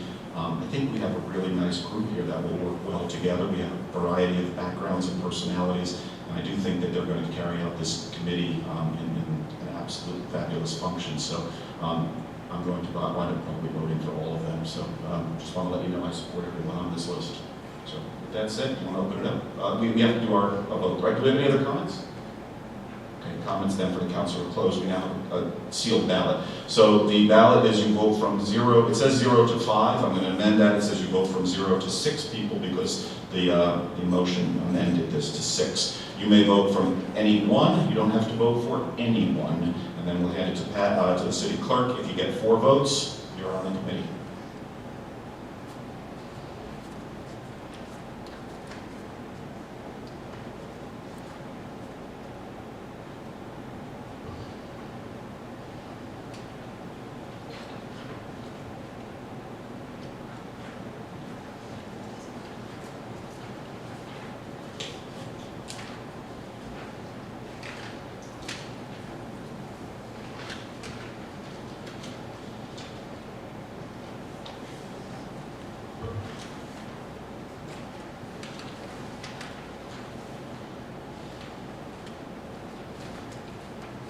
Patty, excuse me, I don't have an extra ballot, so I'm not going to be able to tally all of those. Do you have an extra ballot by any chance? Yeah, and I've got the tally, so. Will tally it for me? And it calls for me to do it, but you can do it. Thank you. Okay. City Manager will tally it. Okay, thank you. This should be easy to. Yeah. I think I know how this is going to go. Mayor, if anyone does vote for all, can I say all? Yeah, I think that's fine. You may be saying that a lot. Councilmember Gaddis voted for all 6. Councilmember Aki voted for all 6. Councilmember Dean voted for all 6. Mayor Manzo voted for all 6. And Vice Mayor Gunn voted for all 6. And Councilmember Shirley voted for all 6. And Councilmember Swope voted for all 6. I got this, City Manager. It's unanimous. There'll be no recounts. 6-0. We have 7 votes for every single person. Congratulations to everyone on this committee. Thank you for your service. This is a tremendous opportunity. It's the first time we've ever done anything like this. I'll agree. I don't want to become a part of this committee. I would just request that perhaps, as they said, as everyone said, we have a brief meeting with you, and then we step aside and let you do your thing, just so you do hear where we're coming from, because not everyone sat in on every budget meeting. So that's up to you. You don't have to have us there at all. I won't be hurt. So. Anything else on this topic? Congratulations. Congratulations, everyone. Thank you. I think the last one I wrote down the line is the council needs to set a time to be determined for that very first meeting to orient them started, and then subsequent meetings and times are up to the committee themselves. Correct. This is anticipated pretty much. This committee hits the ground pretty much now. The 120 days starts clicking as of tomorrow, so there's a lot of work, and the holidays are coming. We don't want you to have to work Christmas, so we're pretty nice. I'm kidding. John's looking at me like I want off. Who's the first one I want? So I'm missing something here. I think a key thing is to give them an orientation. Right. So if the clock is starting right now, when's the orientation? I'm going to talk about our next meeting. We have a work session right now. Unfortunately, I think I'll kind of foreshadow this. I think we have a meeting, but it wasn't officially called. So we have to pick a work session day, and if we can get some of the individuals to come here, maybe we can do it at the work session, or we can set up a date at that point. I don't have a problem in signing this proclamation a week from now if we need to buy time, if that's permissible. Fred, will I be okay in just deferring? Mayor, you can extend the committee, so it's okay. not, okay. You're not held to, because kind of the parameters that are in here is just a starting point, and we need to get information together for them so they have a packet, pretty much like you have, or have had all summer long. So they, I think I'm anticipating probably doing something in November with the group, and if we can schedule something. And if we have to add extra time, an extra 30 or 60 days, that's not I only push this for the fact that one thing I'm going to talk about as we get on later on, we cannot lose sight of charter review. It's once every 10 years, it's coming up. I don't want that, whatever these folks come up with here, could very well impact the what goes into that charter or some of the recommendations to the Charter Review Committee. So I think that I don't want to defer it too long. It's early October. I don't say they have to start working tomorrow, but I think we want to get moving on this because that charter review, I just dealt with this in Florida with the League of Cities. We have to get that on the ballot. There's only 2 ballots next year. There's a primary and there's a presidential election. If we miss either of them, then once the charter review comes out, we will need to call our own special election, and that's going to cost us. So I'm trying to do this at the general taxpayer's dime as opposed to our own. So that's the only thing that I know, in terms of date. I think we're still okay, but I don't want to defer too Well, our city budget process really doesn't start until after the first of the year for next year. So, it's kind of, they can look through the current budget, spend time on that, but the next budget process does not start until after the first of the year. But keep in mind, this is more than budget. Yeah. This is really long-term. Right. This is going to make the tough decisions as to what do you do with properties and buildings and, you know, everything else. And some of that does affect, I mean, that, if you say, you know, we should sell, for example, the White House, you know, our little former headquarters, that has to go to the voters, you know, and we may say that's a great idea, but that has to go to the voters, so again, on the ballot. So some of this stuff is a powerful committee. A lot of important stuff will come out. So you can start right away too, because there's fixed assets and everything else, and you can start looking at that even if you can't get the budgets. So can I just ask, city manager, can we say that they will have their packets in 2 weeks? Is that? Yeah, it's the stuff that I'm gonna give them, the budget, I gave all of you, I'll give them the capital stuff, I'm trying to remember what else was. Strategic plan. Yeah, the strategic plan, the spreadsheet that we developed. Our list of I'm investments. gonna update, I need to kind of go through and update the budget process timeline, and, you know, that may not be in 2 weeks, but I'll at least get this stuff to them. We have to give them the list of investments and also our assets of the city, basically a fixed asset listing. I mean, you know, we're not going to worry about should we sell the podium, but the major stuff, obviously, this is, you know, or should we acquire? This is what we're listening to you from. So 2 weeks is enough time? Yeah, I'll do most of it. Fair enough. When that time. I don't want to have copies unless the council wants it, but just a letter, you know, just CCing us that this has been given, so at least we know they're in place. And you know, folks, you invite us to your meeting, okay? You let us know if you post a notice of a meeting and you say that the council's invited for that one, we'll come. And I also think this doesn't anticipate it, but there probably should be.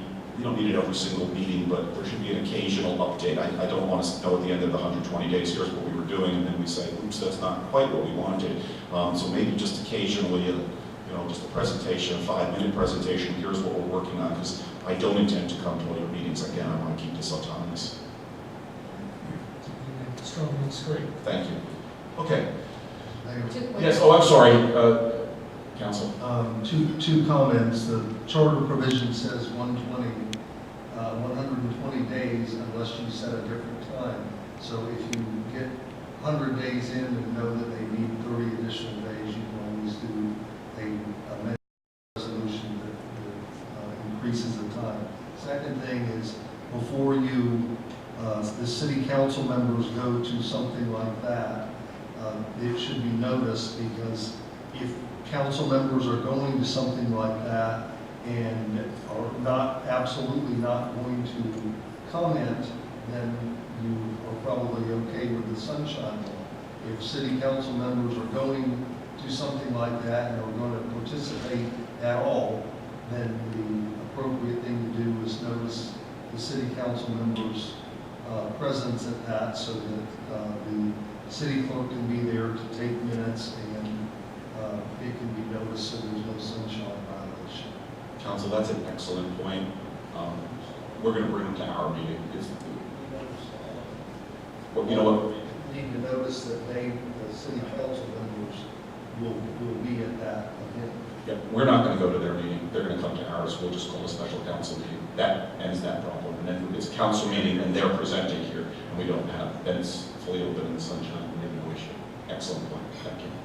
I still think we need to do a work session along with this. Yes. Yeah. So our first work, what I was going to propose, I'm kind of getting ahead of things here, but I was going to propose that our first work session, we haven't met in 5 months on work session because we've been meeting on budget sessions instead. I was going to ask that everybody put their ideas up so we kind of get a roadmap of where we want to go, so we can figure out what's the biggest priorities to us. Perhaps we can have a work session right after that specifically just for that. They shouldn't be at that first one because we have to kind of figure out what our next step is with strategic plan and charter review, and everybody has their own ideas.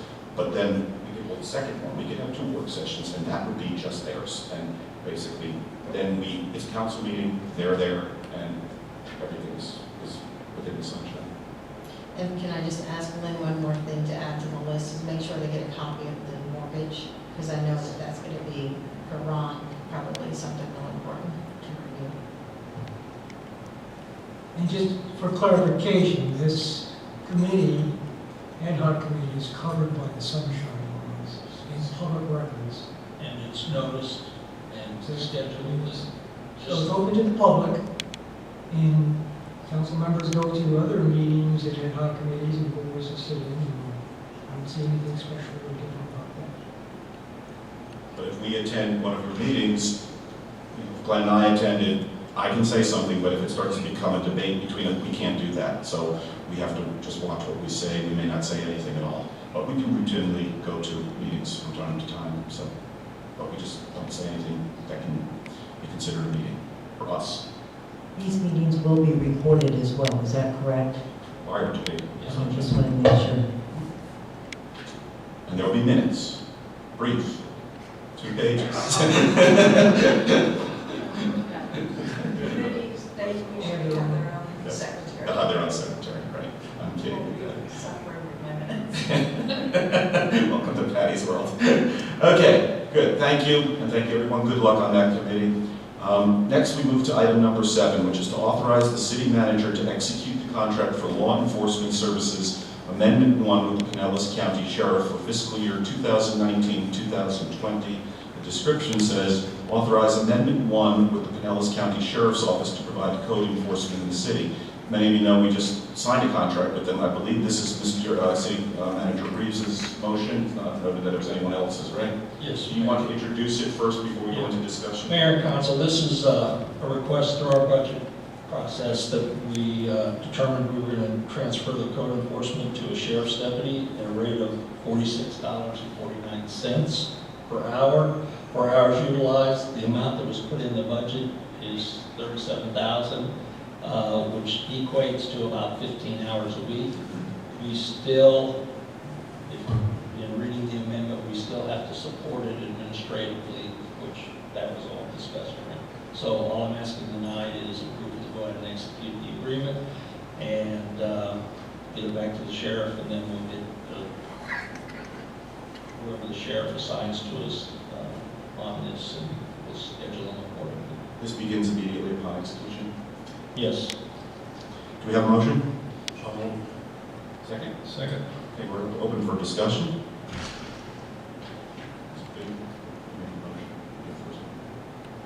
I'll tell you, we talked about this before. I hope it works. What the city manager had done with the code enforcement officer had to be done. But I'm going to have to keep an eye on it.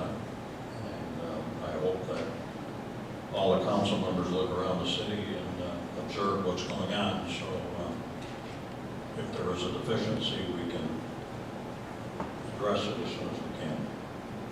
City, I have 2 questions for the city manager, and I'll just preface it by saying this is something I've been kind of pitching for a while. There's other cities that do this. Beller Bluffs does it, and they do it very successfully.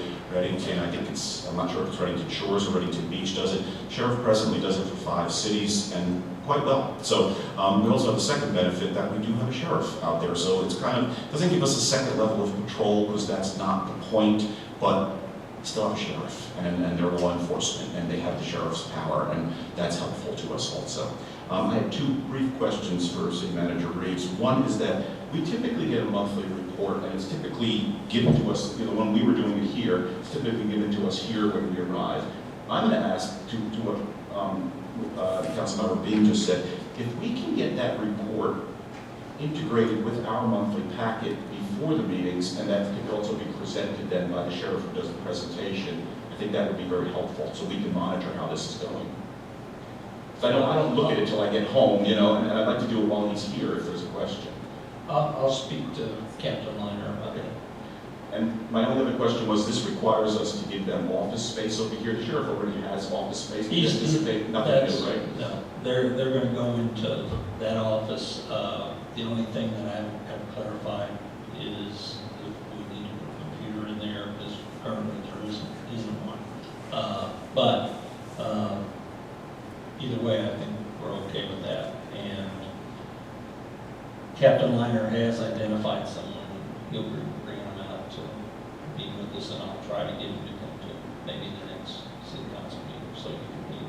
Is this one of their existing people who have the code enforcement experience? He's a reservist, so he's typically the reservists are retired deputies that come back and volunteer for the sheriff's office. So he's been active, so, yeah, there'll be a little bit of learning curve, I'm sure. And the residents need to understand that he's not gonna be here every day, because it's only 15 hours a week maximum, and he's not gonna be here all day. So when someone calls, they may not get an immediate response. But the residents are also going to find out that he's going to be here 7 days a week, not every 7, but you're not going to know when he's going to be here. So what we sometimes see on the weekends is that all hell breaks loose. That's not going to fly anymore. We'll rotate the weekends. Absolutely. But you do bring up a legitimate point, and what happens when that call comes in and we don't have code enforcement officer, who takes the call? Well, if They'll they go to voicemail and sit there until he comes back in. I mean, we that's just one- are coming off the tail end of this. We did code review. I am not in support of this at all. I've voiced my opinion about this. There's code violations all over the city. Nothing's being done about it. And I don't know how reducing the hours is gonna fix the problem. So I'm just going on record, and you can put that in the minutes, that I am doubtful, and I hope you prove me wrong, that this is gonna work. Now, Laura still has a participation in this. She will be the administrative person that actually does the paperwork for it, but, what you've done is you've transferred the the code enforcement to the sheriff's office. So, just so you understand that we're spending 15 hours a week. I just don't want someone to think that, I don't know, somebody calls for a short-term rental. Well, I'm going to tell you that's not going to happen, because they're not going to get away with that, because if I have to do it, I'll deal with it. There's 2 listed on Airbnb right now, Right. so. Yeah, so if I get the addresses, but things like that, what I'm saying, we will take care of, but realistically, we're going to use the deputy as the code enforcement officer. I guess I understand that. I just wanted to make sure there was some mechanism so that when a call does come in, if it's serious enough, is it going to bubble up to, so that you have some visibility on it, or, I mean, literally? That's just start probably the one that's going to have the visibility on it. Because we've reduced our staff, our regular staff. We've pushed positions together. So at this point, there's not going to be other than the sheriff's deputy, there's not going to be a code person on the street, other than the sheriff's deputy.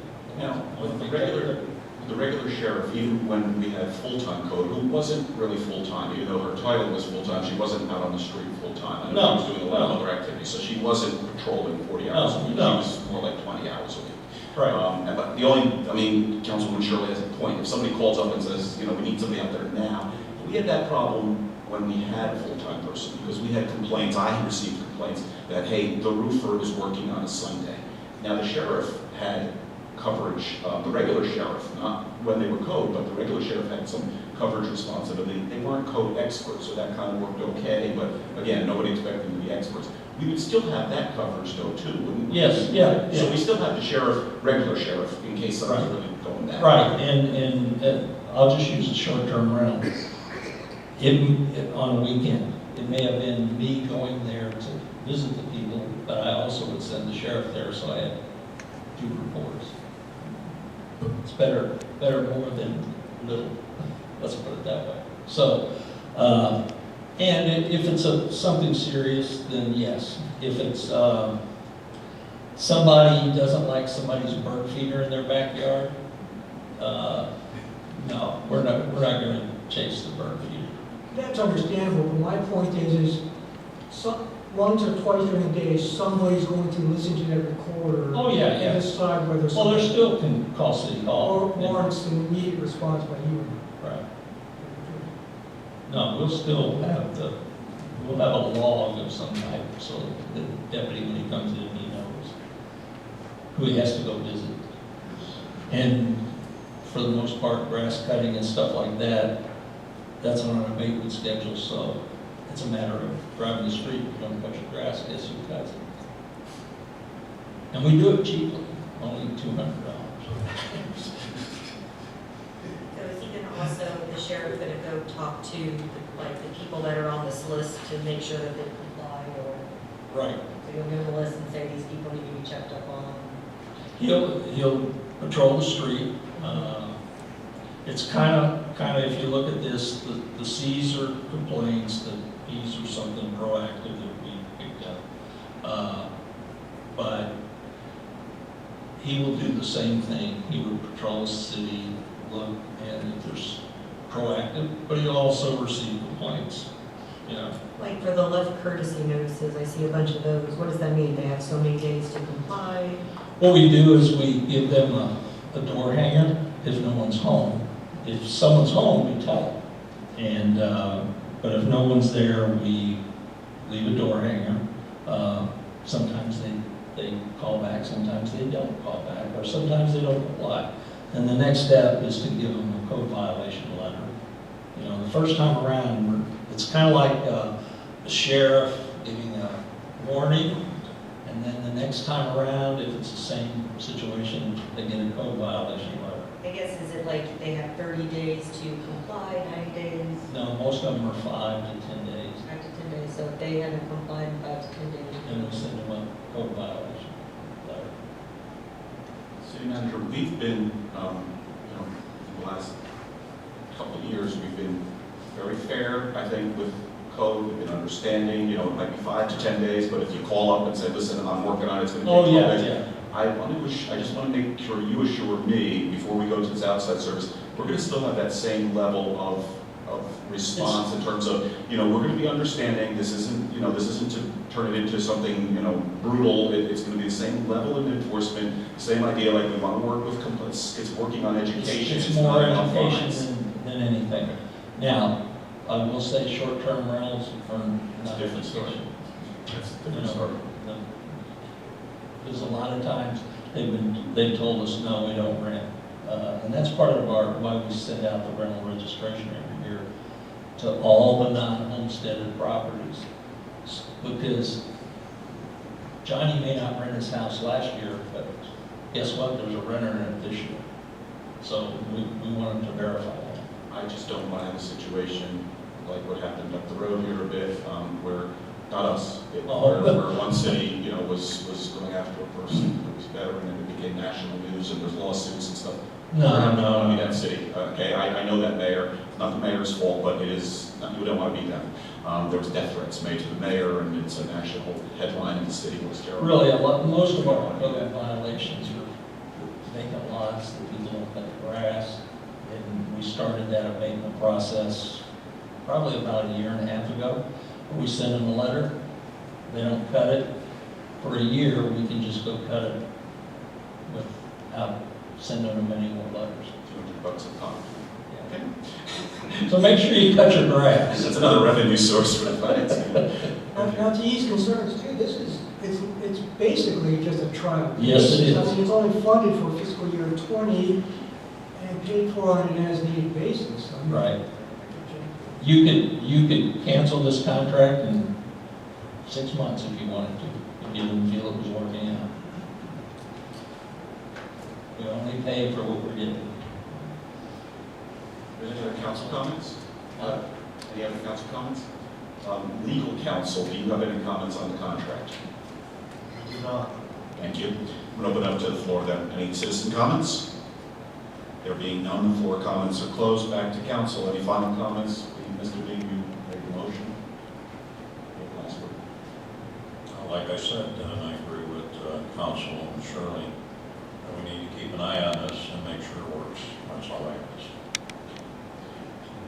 City Clerk, will you please take the vote? So we're voting now to authorize the city manager to execute the contract for law enforcement services Amendment 1 with Pinellas County Sheriff for fiscal year 2019-2020, authorizing Amendment 1. It has not changed from the way it was put in our packets.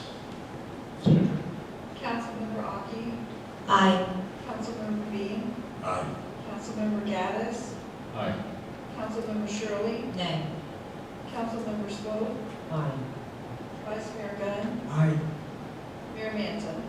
Aye, so it passes 6-1, and City Manager, you're authorized to execute that contract. Please execute it at the earliest convenience. Please keep us advised. And I'll say to the citizens also, keep us advised. Social media is not the way to do it. You can get in touch with the City Manager, you can get in touch with any one of us. We have emails, you can come here and speak about it. Let us know how it's working out. Is it better? Is it worse? Let's see how it goes, and we'll be receptive.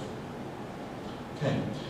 Does anybody need a break, or are we good? If everybody's good, we move on then to number 8, which is consideration to develop and implement a social media policy for city elected officials, board members, committee members, and employees. This was requested by Vice Mayor Gunn. The purpose of this is to address, I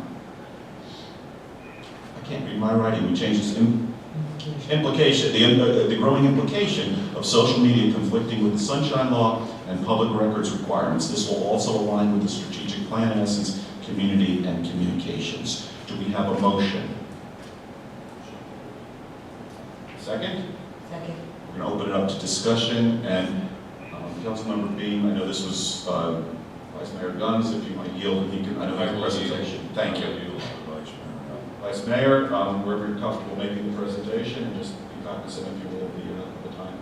Yeah, I just brought this up because having attended 2 Florida League of Cities conventions, it's always been a topic for discussion. I think I included in the packet 2 things. One was one of the presentations from a Florida League of Cities presentation, and as well, there's some guidelines and impacts published by the website Nextdoor itself because of public records keeping. Social media has changed the landscape, especially in Florida with respect to the sunshine laws and public record keeping. Besides the obvious, a lot of cities, they use social media. A lot of municipalities, counties have websites, web pages on Facebook or whatever. So, there's an implication there, and that's very, very clear because Sunshine says, hey, thou shalt be record keeping on that, and it constitutes a meeting and all that. The very nebulous ones are the external ones when people utilize their personal accounts on Facebook or Nextdoor or social media to address certain things, and that's the big concern, I think, for the city of Villa Beach, because we're not using Facebook, we're not using anything. We don't really need a policy or a strict guideline for how the city and its personnel handle that, but I think there needs to be some guidance regarding the use of personal accounts by elected officials, by city staff, and boards, members of boards and committees. There's some concerns there because there are some implications with Sunshine Law. If somebody, if 2 council members, for instance, were to talk about an issue on Nextdoor or Facebook regarding something that would come up before the council or a vote, then they are in essence holding a meeting outside the public realm. So there are some concerns there.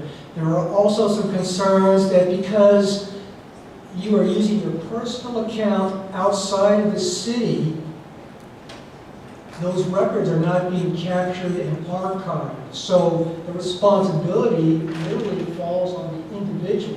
And that was a major concern when this issue was brought up over at the Florida League of Cities. All of a sudden, you can see the light bulbs going off, or, oh my goodness, I've been talking to other people, I follow them, I give them likes or something, they express an opinion or talk about an issue. Well, that kind of indirect communication is basically holding a meeting, and the Florida Attorney General has some opinions on some of that stuff as well. There are some conflicts that arise out of that stuff. There are some ethical questions and some issues concerning, if nothing else, just propriety of some of this stuff.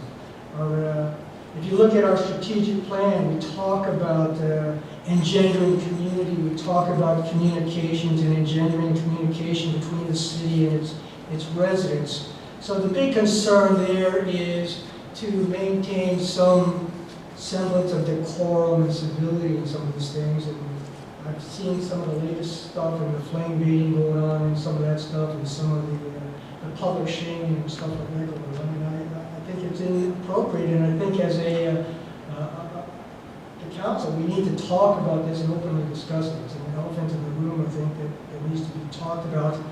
There are cities putting guidelines out there. One of them is Jupiter that I pull up, and the city of Jupiter. Now, just hit some of their highlights. And again, it's not necessarily being prescriptive, but they're setting guidelines. Nobody wants to tread upon the First Amendment rights of anybody, but they're setting some guidelines within, hey, you know, these are our guidelines with respect to civility, we're giving the perception that you're speaking for the city, and that sort of thing. So let me just